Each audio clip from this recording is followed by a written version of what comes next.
Let's move on, because the Europa League final tonight in Gdansk, big opportunity for Ole Gunnar Solskjær to add a trophy.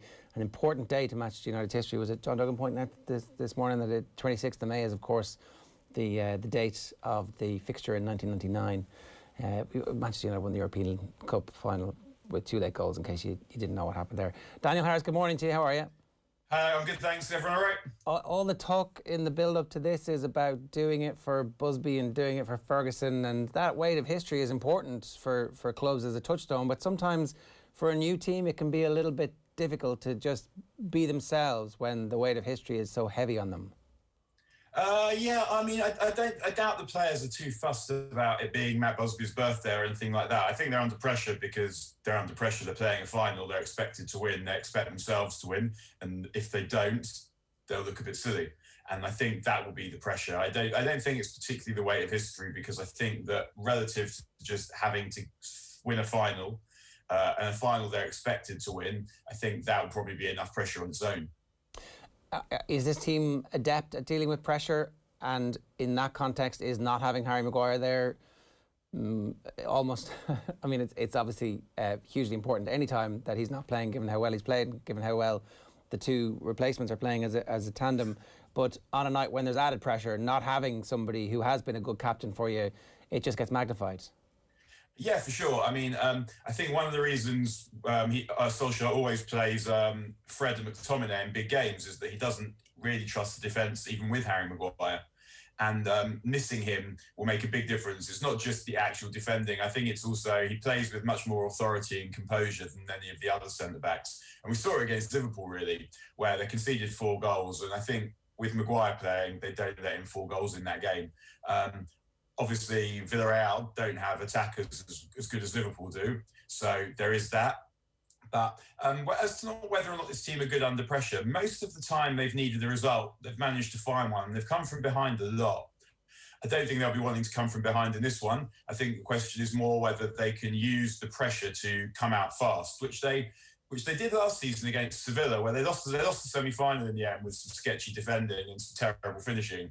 But for an hour, they played more or less as well as they played under Solskjær. So if usually when they are under pressure or it is a big game, they're able to come out and play well. They did it against City away when they won. Even the Liverpool game a couple of weeks ago that they lost, they played really well for 20 minutes till they tired and Liverpool started to play better. How important is winning the trophy in the overall scheme of things? Is it just tonight's game on its own and this trophy is all it is, or is it a signifier of something more? Well, I mean, the players say that is that signifier. It lets them know that they can win. And Gary Neville always said that the League Cup that the United team that he played for won in 2006, when they haven't really challenged for the title properly for a couple of seasons, gave them the confidence to then, even though it was against Wigan and they walloped them in the final, it gave them the confidence to know that they could then go and challenge for the league the following season. And it doesn't always happen, but usually a team that wins the league have won something else first. And it will definitely give them it will tell them that they can turn up on a big stage and they can get the job done.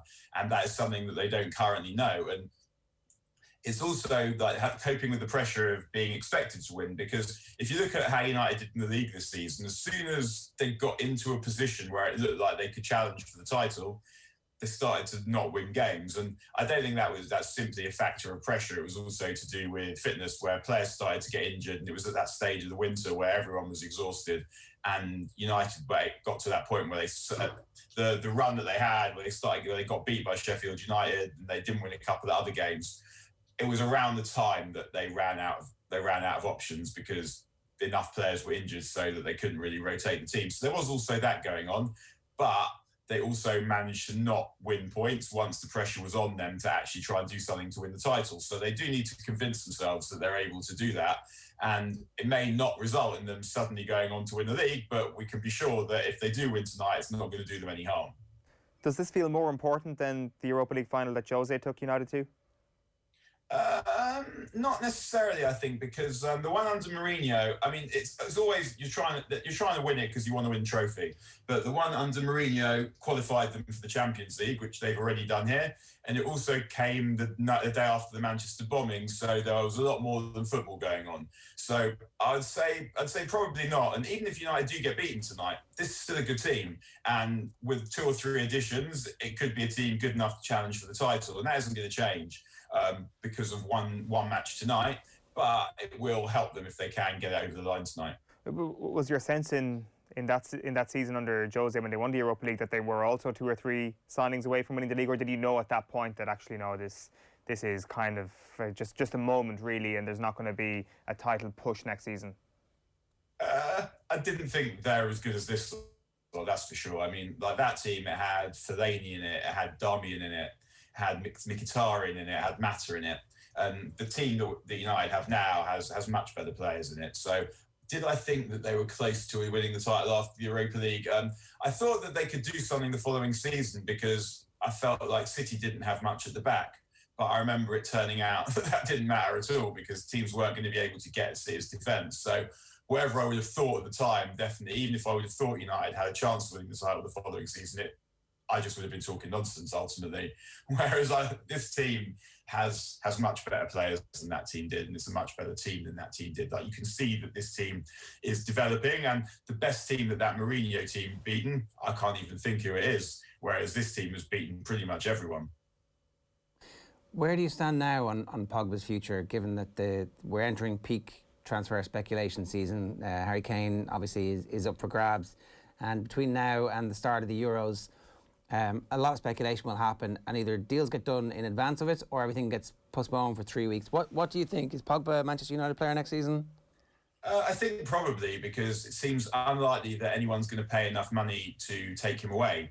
And as to whether I think that's a good thing, I mean, it's a tricky one with Pogba because since United got good, Pogba's also been really good. And the problem is that for as long as Ole feels he can't put Pogba and Bruno and one other in midfield, there's always going to be a slight imbalance to the team because what we're likely to see tonight, I think, is that one of Rashford or Greenwood isn't going to play. And I would want both of them to play. I mean, Rashford is probably United's most reliable big game performer, and Greenwood is brilliant and in brilliant form.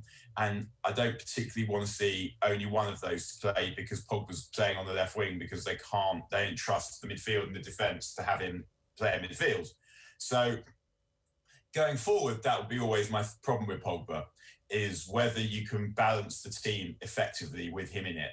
But I think practically speaking, I'd be surprised if there was an offer that was big enough to make United sell, because the teams that might buy Pogba, I don't think have enough of a need for Pogba. I mean, I guess Paris is the only one they could do with some class in midfield, and Pogba would probably go quite well there. But I don't think Juventus or Madrid or Barcelona are going to be spending their money on Pogba this summer.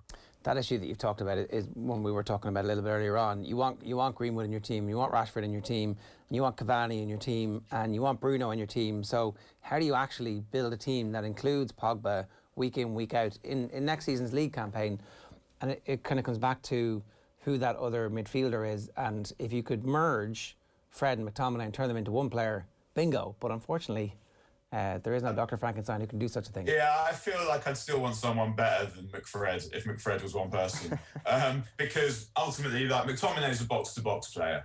And if you limit him running and his running power, then you're limiting what that player can give you.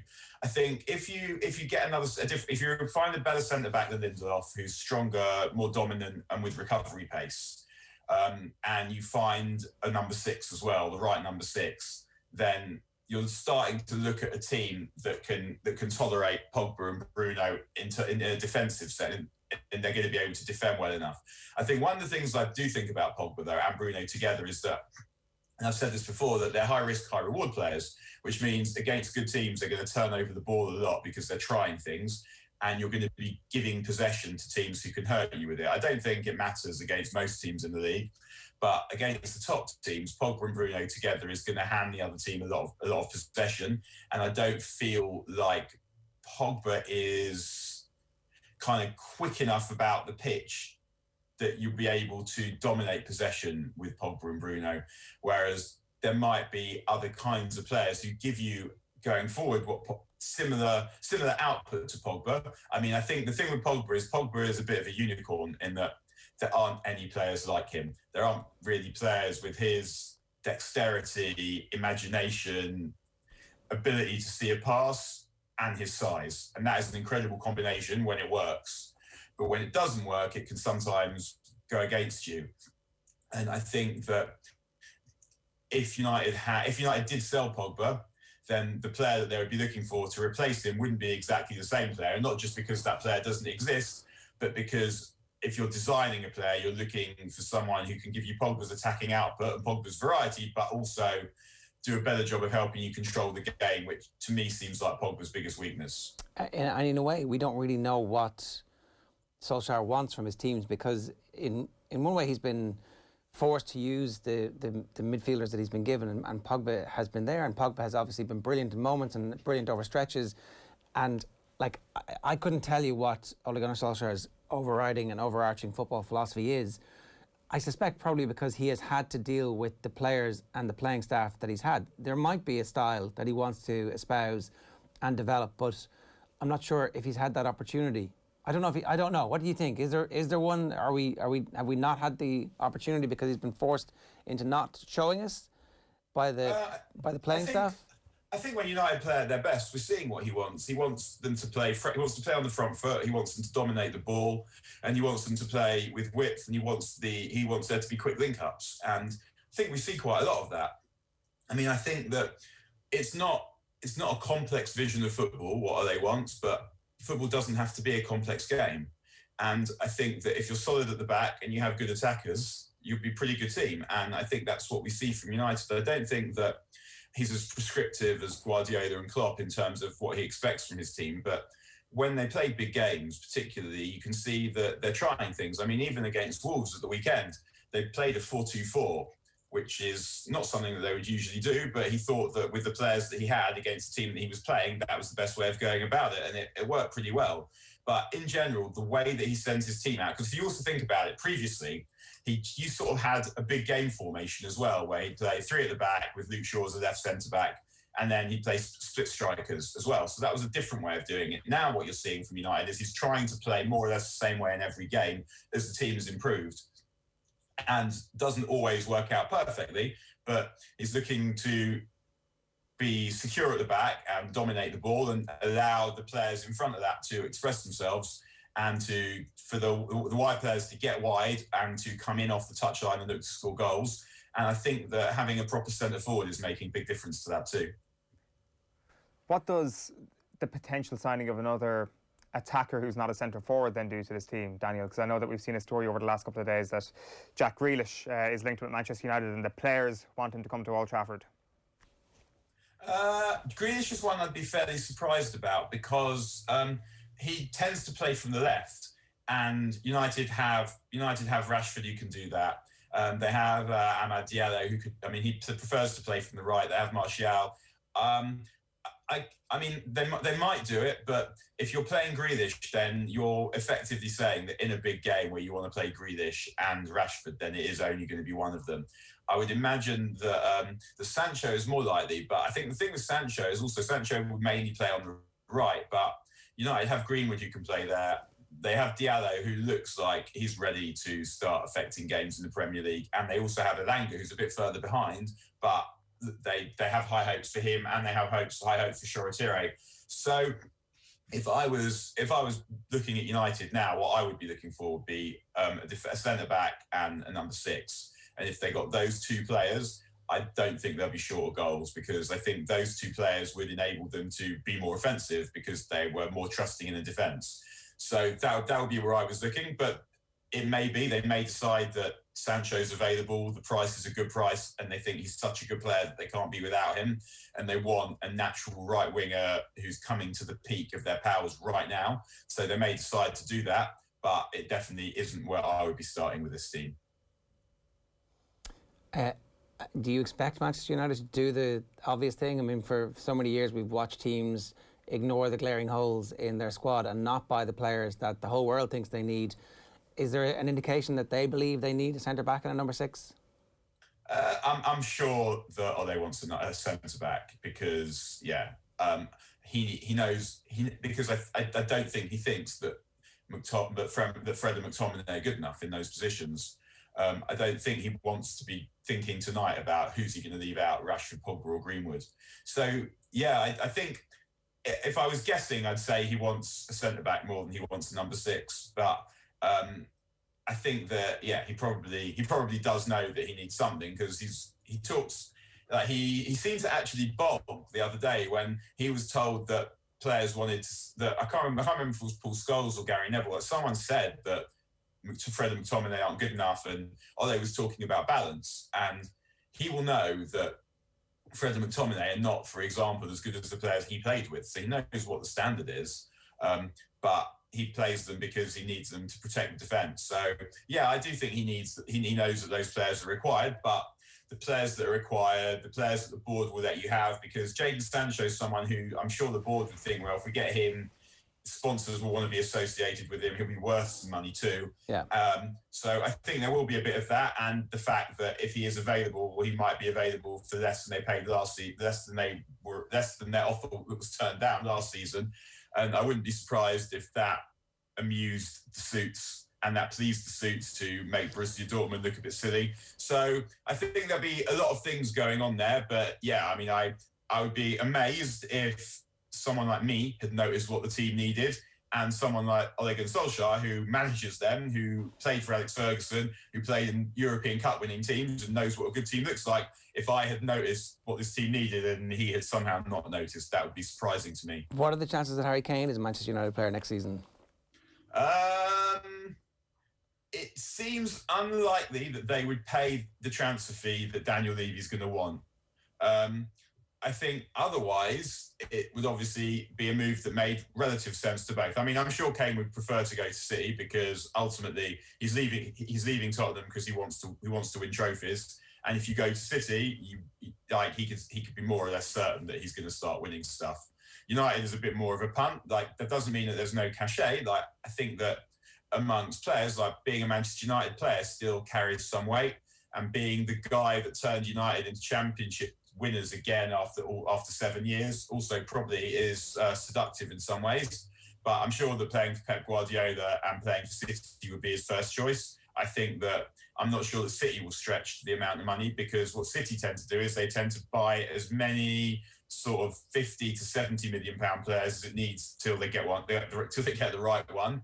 But they haven't gone and spent that sort of money on transfer fees. I feel like they're spending more of their budget on wages once they get to the point of the player that they want. And then so if he has a choice between United and City, I'm sure he'll go to City. I think that I'm not sure that either club will pay what Daniel Levy needs, but it's tricky to know what their apparent gentleman's agreement actually is with regard to him leaving in the summer. If as reportedly that's what there is, but who knows if that's got a transfer fee on it, or if either club can find the sort of money or the sort of make weights that Spurs are going to want.